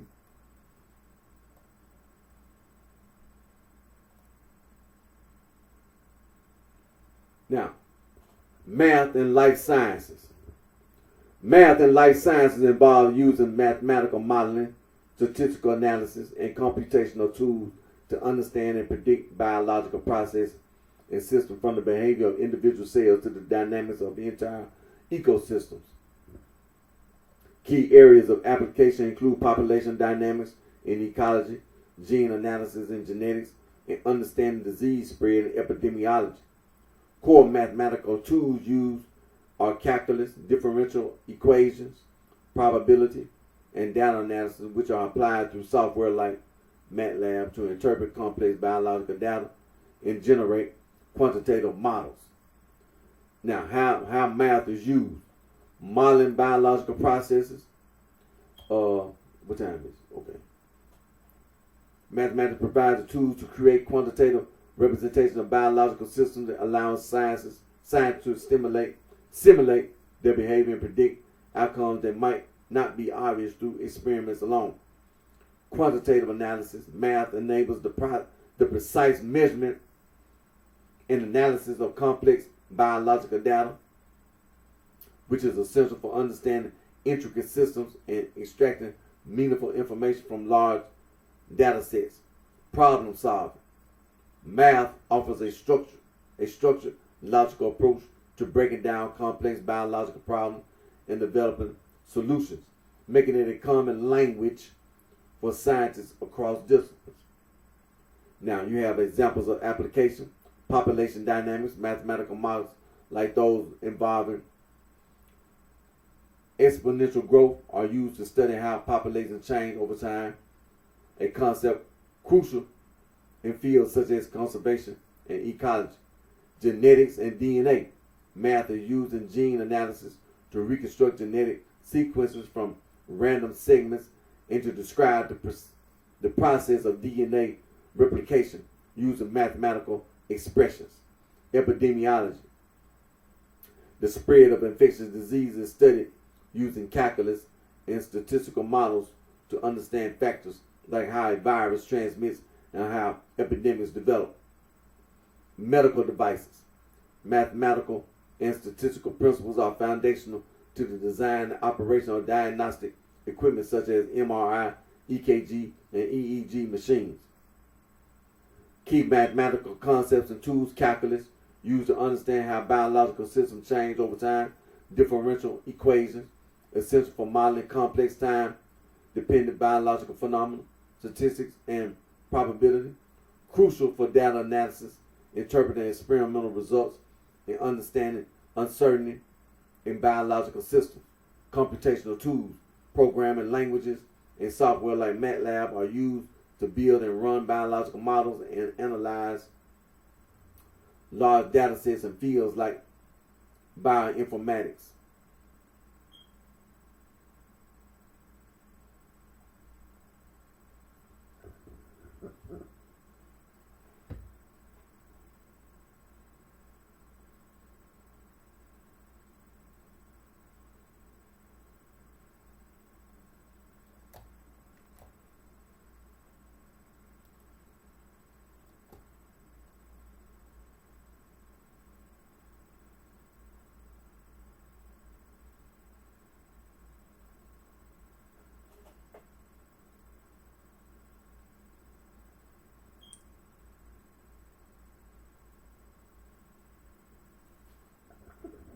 Mathematical and theoretical biology.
when we deal with mathematics, and physical sciences, mathematics provide the essential language and tools for the physical sciences, enabling scientists to quantify phenomena, create predictive models, interpret complex data, and solve problems through methods like calculus, linear algebra, differential equations, and statistics.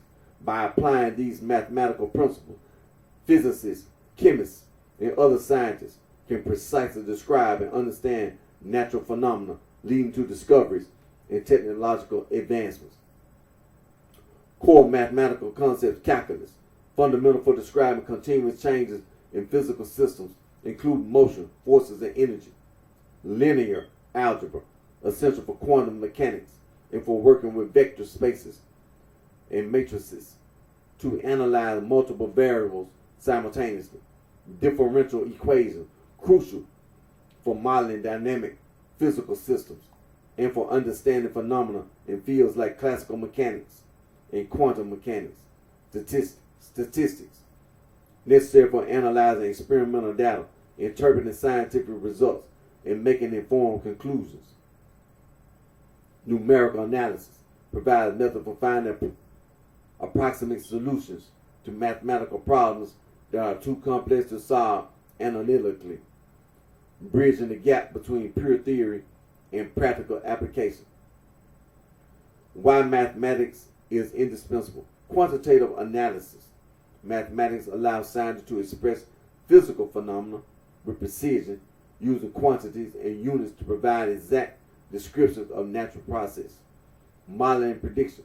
Mathematical models are used to simulate complex systems, allowing scientists to make accurate predictions and gain deeper insights into real-world phenomena. Problem solving. Math provides the structure, methods, and techniques necessary to tackle problems, ranging from simple calculations to intricate differential equations. Foundation for theories. Mathematical principles underpin the very foundation of physical theories, such as the equations of planetary motion, whose predictive power has led to significant scientific discoveries. The interplay between math and physics. Physics as a test bed. Physics provides real-world problems and phenomena that drive the development and application of new mathematical methods. Mathematics as a tool for physicists and physical scientists. Mathematics serves as an essential framework for completing analysis, making calculations, and arriving at scientific conclusions.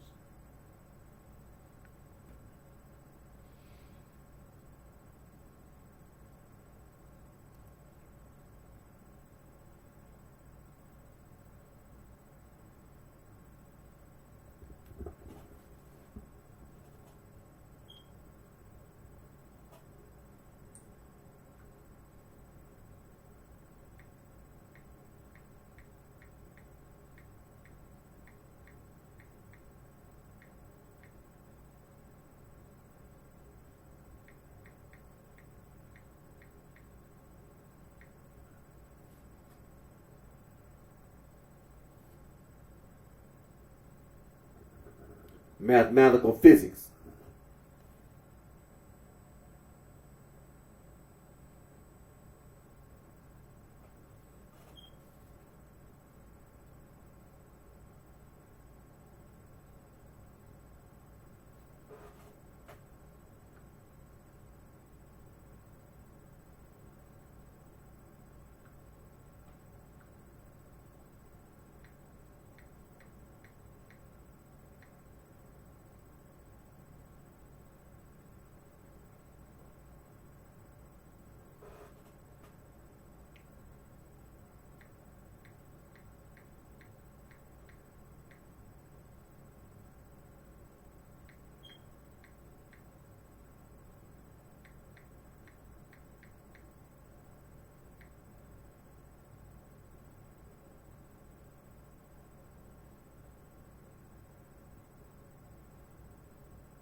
Mathematical chemistry.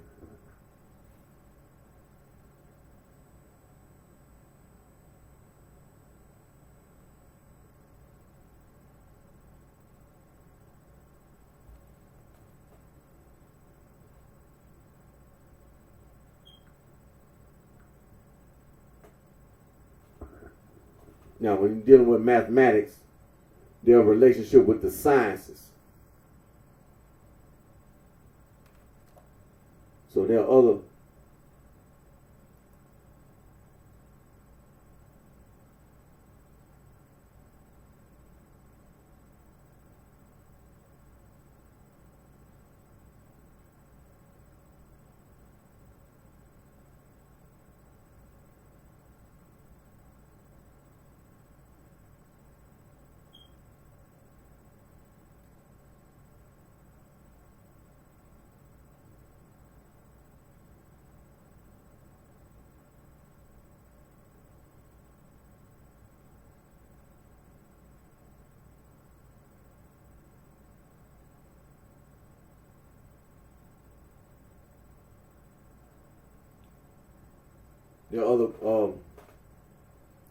fields of science, the form of sciences and social sciences, that math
That's right. That's right. Math is a form of science. Okay. Statistics is a form of science. Math, statistics. So let me click back over here.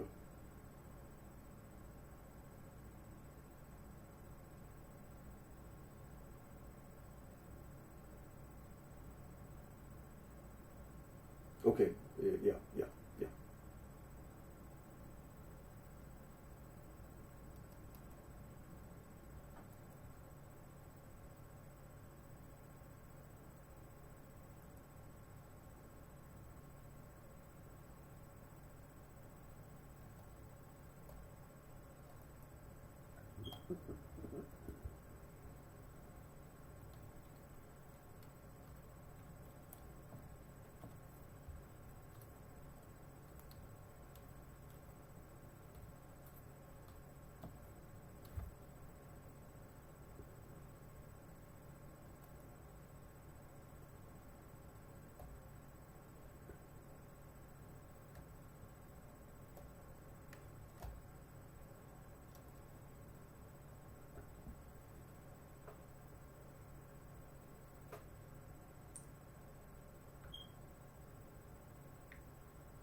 Now, statistics is a form of science, and math being a form of science, so mathematical statistics.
Now, when it comes to the social sciences, there was a lot of branches in social science. So I just said psychology, but mathematical psychology.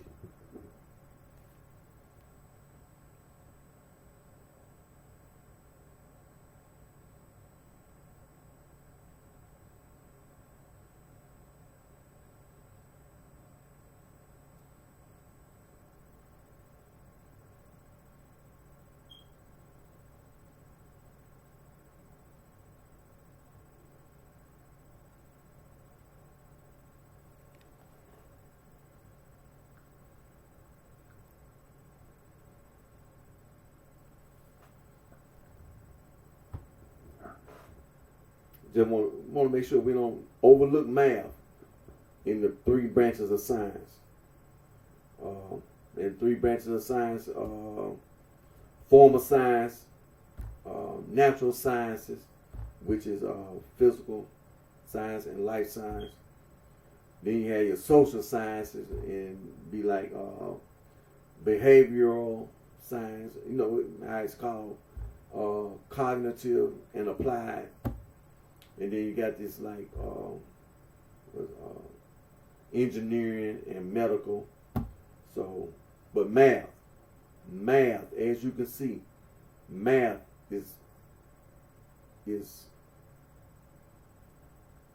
know, is science. You know, all branches of science, math.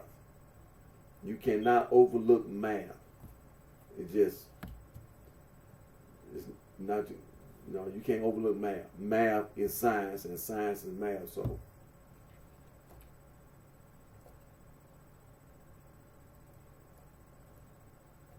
let's see, a couple more minutes, it'll be 3 hours. So,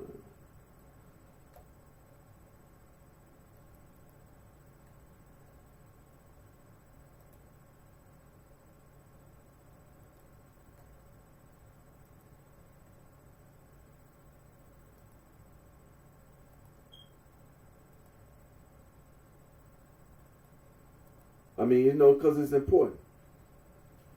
Think about it. We sitting here, you know, just like we were going over like the origin of life and all. I mean, you know, math was involved in it. You talking about the earth, the universe, and we talking about how old is the earth.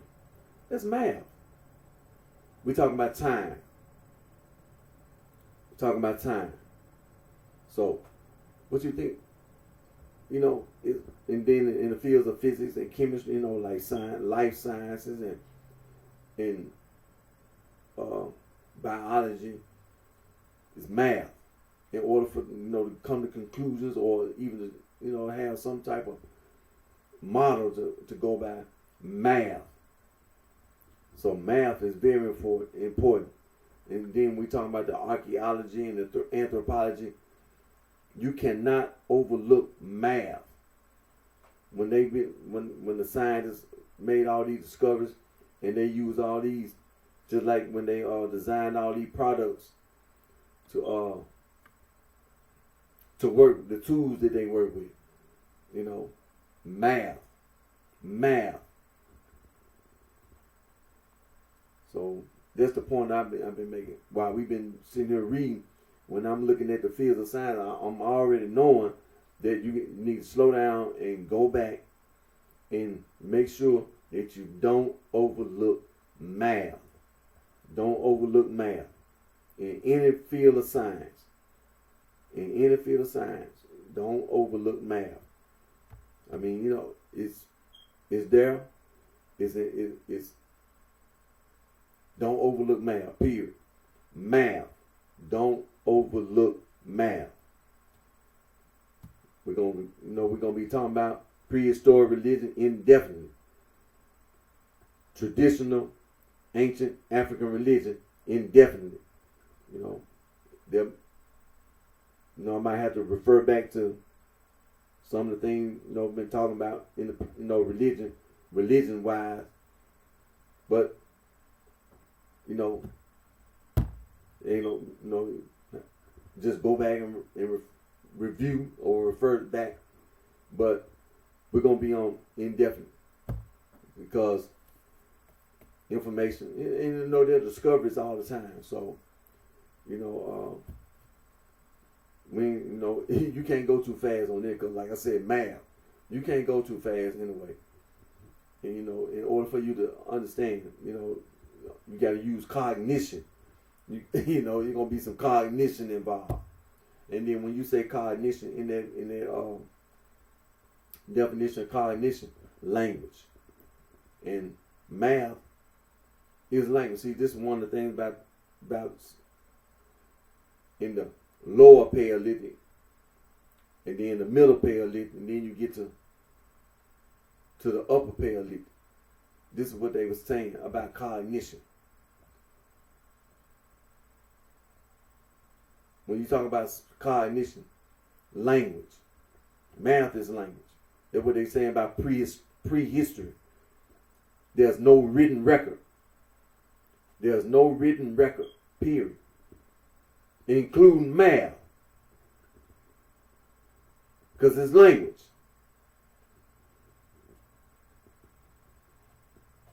It's language.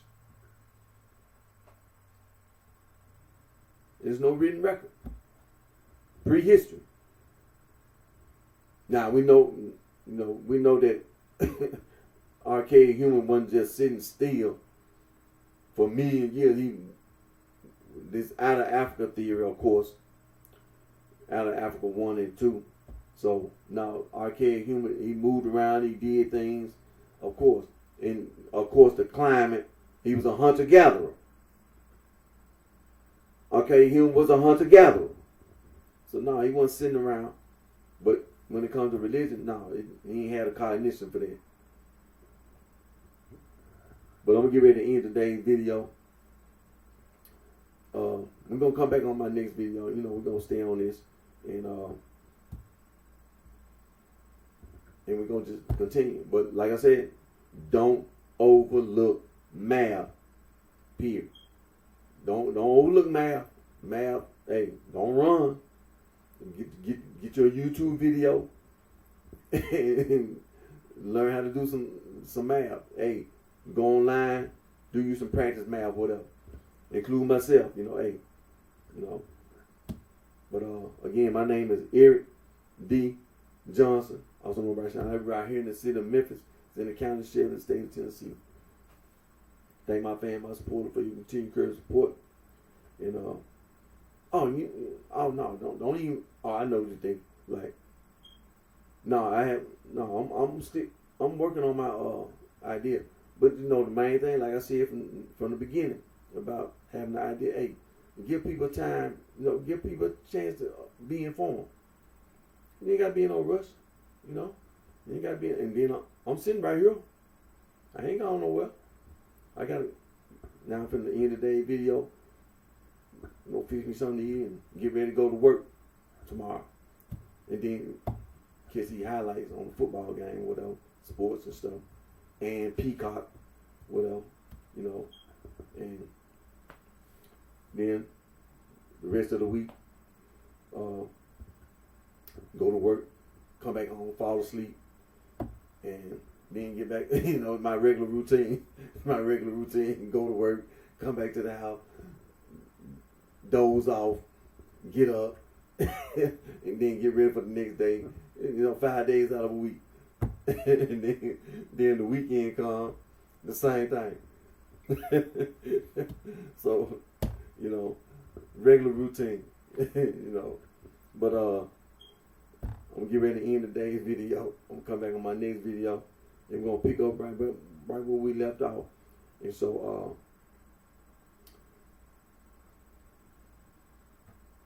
I thank my Lord and Savior Jesus Christ, Son of God, for all the blessings and guidance provides all with.